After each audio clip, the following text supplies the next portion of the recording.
सल्तनत उस्मानिया, एक शहजादे से सल्तनत तक, ये 13वें सदी का दौर था। पूरी इस्लामी दुनिया फितनों की जद में थी। एक तरफ सलीबी जंगें जारी थीं, तो दूसरी तरफ मंगोलों ने इस्लामी रियासतों को तबाह व बर्बाद कर दिया था। बगदाद, खुरासान, शाम, हर जगह खून की नदियां बह रही थीं। मगर इन्हीं तारीकियों में कुछ चराग जल रहे थे, और इन्हीं चरागों में सबसे रोशन नाम था इर्तगरल गाजी का, जो एक बहादुर, नडर और ईमान से लबरीज जंगजू था। वो सिर्फ एक सिपाही नहीं, बल्कि एक मशन था, एक उम्मीद थी, जो आने वाली नस्लों के लिए रोशनी बनने वाली थी। अर्तगरल गाजी, इस्लाम का मुहाफिज अर्तगरल एक कबीले काई का सरदार था। वो जानता था कि अगर जिंदा रखना है तो उसके लिए तलवार उठानी होगी, कुर्बानियाँ देनी होंगी और सब कुछ इस्लाम के लिए वक्फ करना होगा। उसके दिल में सिर्फ एक ही ख्वाहिश थी, इस्लामी हुकूमत की बुनियाद रखना, जहाँ अदल व इंसाफ का राज हो और जहाँ जालिमों के लिए कोई जगह ना हो। मंगूलों और सलीबियों से टकराव इर्तगरल ने अपनी ज़िंदगी जंगों में गुजारी। कभी वो सलीबियों के खिलाफ बरसरे पीकार होता, तो कभी मंगोलों के खूनख्वार लश्करों से टकराता। इसने कई मार्कों में फतह हासिल की और अपनी बहादुरी के सबब सल्जूकी सुल्तान की नज़र में ख़ास मकाम हासिल कर लिया। लेकिन वक्त के साथ दुश्मन और भी ताकतूर हो गए। एक दिन जब वो एक बड़ी जंग में मसरूफ़ था, दुश्मन की साजिश के तहत उसे जहर दे दिया गया।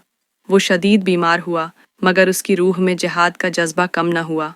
अपने आखिरी लम्हात में उसने अपने बेटे उस्मान गाजी को बुलाकर कहा, बेटा, हमारे साथ हो, हम हार नहीं मांगते। हमारा ख्वाब अधूरा है। मैंने इस्लाम के लिए बुनियाद रखी, अब तुम्हें उसे एक सल्तनत में बदलना होगा।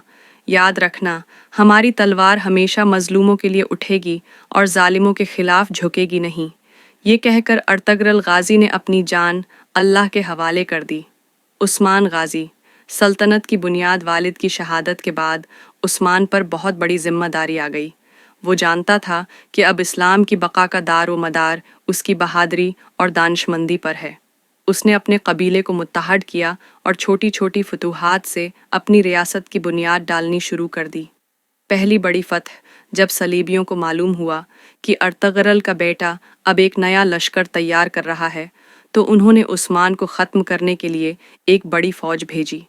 लेकिन वो नहीं जानते थे कि उस्मान महज एक आम सरदार नहीं, बल्कि वो अर्तगरल का बेटा था, जो खून में जंगजुओं की बहादुरी लेकर आया था।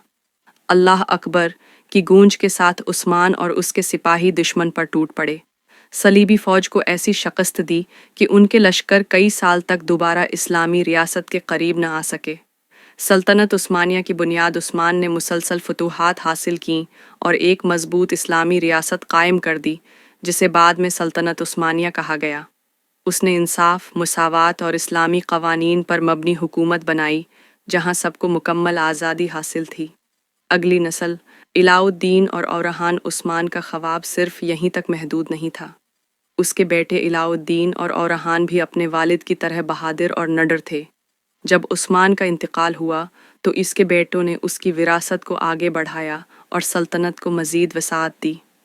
इलाउद्दीन, दानाई और हिकमत का सितून इलाउद्दीन एक ज़हीन और दानशमंद हुक्मरान था।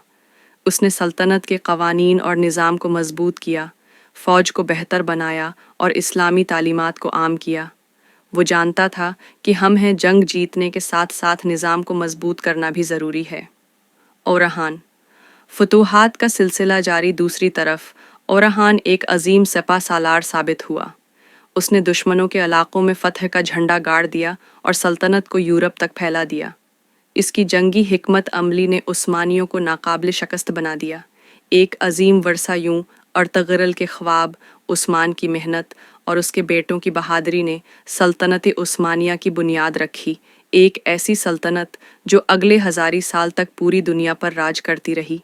ये कहानी सिर्फ एक सल्तनत की नहीं, बल्कि एक जज्बे की है, वो जज्बा जो हक़ के लिए लड़ने, मज़लूमों का सहारा बनने और दीनी इस्लाम को सरबलंद रखने का है। अल्लाह अर्तगरल, उस्मान और उनके साथियों को जन्नतुल फ़िरदौस में ऐली मकाम अता फ़रमाए।